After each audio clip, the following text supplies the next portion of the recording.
Hey, how you guys doing today? My name is John Nickel. I'm with WorshipTeamCoach.com and WorshipWorkshop.com.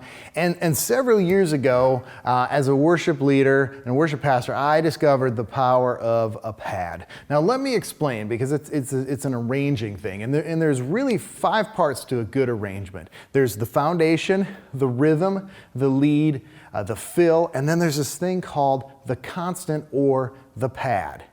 You know, and just to simplify things, let me explain what those 5 parts in the context of a simple 5-piece band: the bass, the drums, the acoustic, electric, and the keys. And before I do, this video lesson isn't going to deal in depth with the topic of arranging or anything like that. So if you want to learn more about arranging for your worship team, maybe for a full-size band or even for a smaller-size worship team, check out the Exceptional Worship Podcast episodes 8 and 9. Not only do we dig deeper on this subject of arranging, but I break this concept down into even easier to remember pieces, and we call it the 3 G's of arranging. But let me explain these 5 parts, and then just really briefly, and then we'll get into the meat of our training. The foundation would be, in a 5-piece band, would be your bass and your drums. You know, they're creating that rhythmic and the harmonic foundation that we're all kind of on top of. And then the rhythm is that whatever instrument that is that kind of creates that forward motion. It could be keys, electric,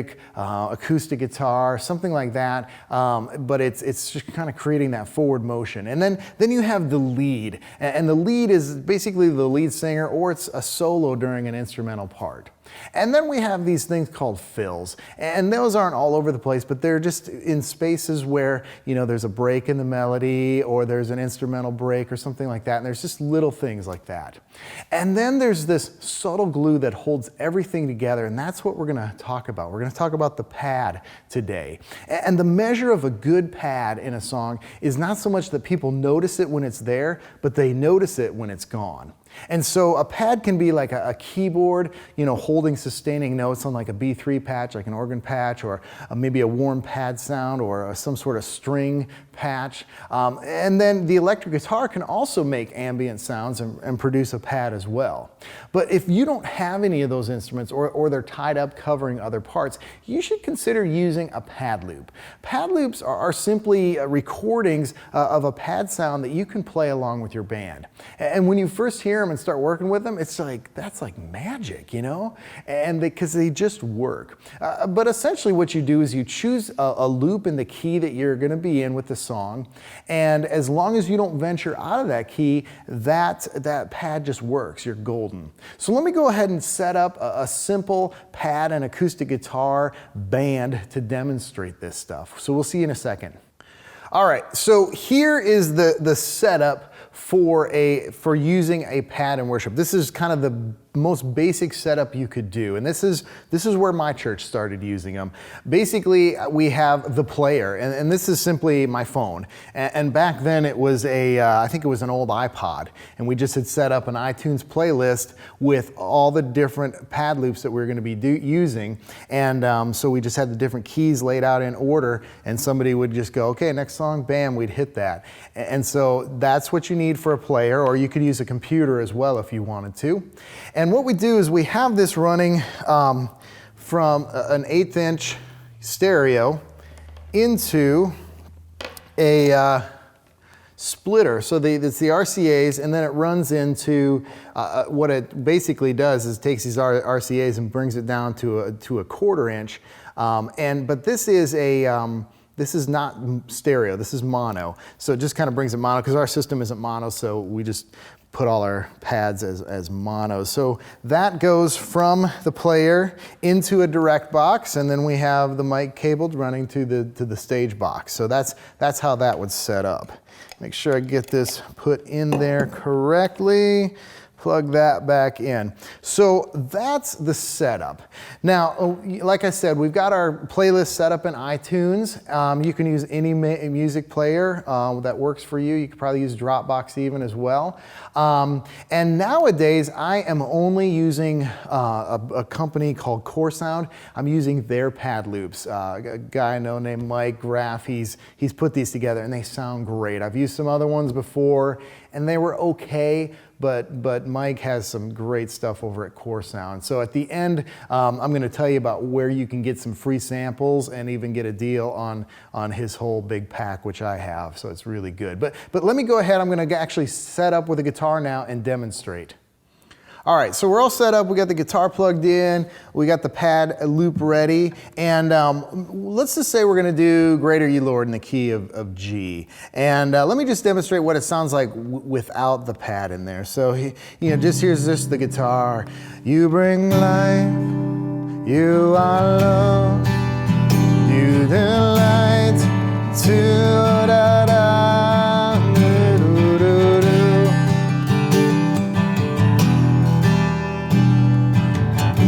All right, so that's what the guitar sounds like. Nice sounding guitar. I've actually swiped this from a friend. But if you're leading, it could maybe sound kind of empty if you only have the acoustic. So let's put the pad in there. And the pad I'm using here is called the Ambient Rhodes, or it's called the Rhodes. And I think it comes in the deluxe package, but it's definitely worth getting. It's a great sounding thing. So let me go ahead and start it here. And all these pads, they kind of fade in. And you can kind of hear there's a little bit of organicness to it. So now let's listen to it with the chords of Great Are You, Lord. Do, do, do. Do, do, do. Da, da, do, do. Do, do, do. So you can see it just creates this nice feel.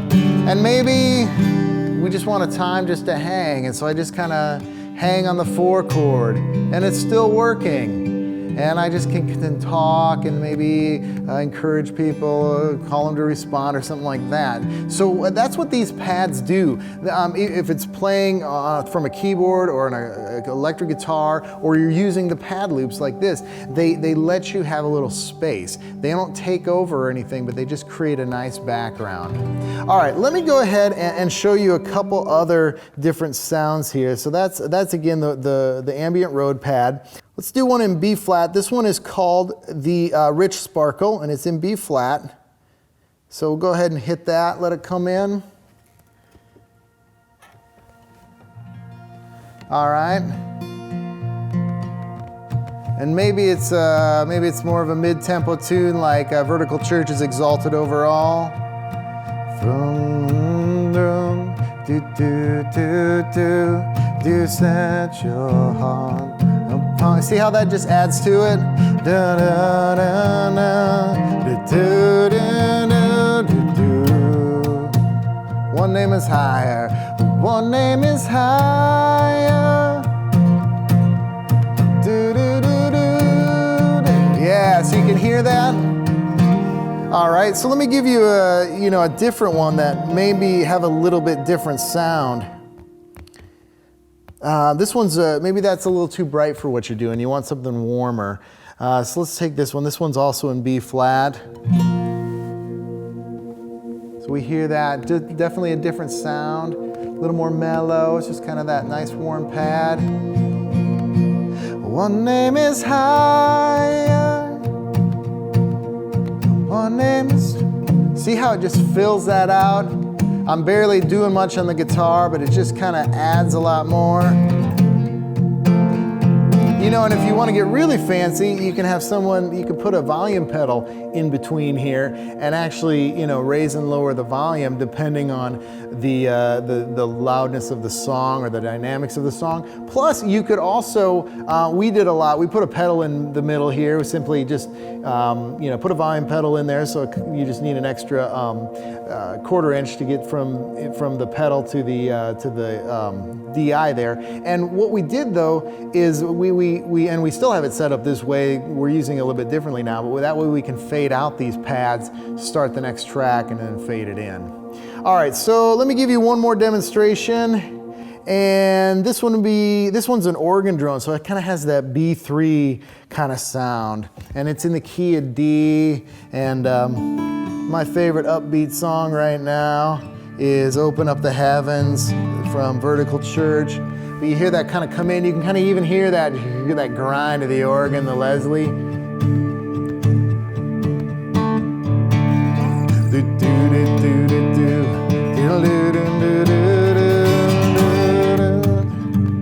Just puts that nice kind of groove in there. Lets the guitar the guitar doesn't have to do all the work. It can just kind of create the groove and the foundation. And you got that pad holding together. And open up the heavens. You can even sing over it. Gonna see you open up the floodgates, a mighty river. Da, da, da, da. Anyway, hitting the wrong chords, but you get the idea. So basically, you can use these things for anything. You know, we can. We put them in, like if we're doing a small prayer night, we put them in just to help fill things out with an acoustic guitar. And we use them for a full band too. It allows the piano player because we only have one piano player, so it lets her work on doing the regular key stuff, and then we have that pad kind of filling things out. So anyway, what I want to tell you is if you're liking what you hear and you want to give this a try for yourself, definitely check out the Core Sound Loops. I've got a link on this page that you can go to and link on this video as well. You can get a free sample pack, and then you can also get a discount through a special code that I have for you. So just make sure you check that out, and if you have any questions, email me at john@WorshipTeamCoach.com. Love to talk to you about this, and it's a way just to help fill out your sound. We'll see you later.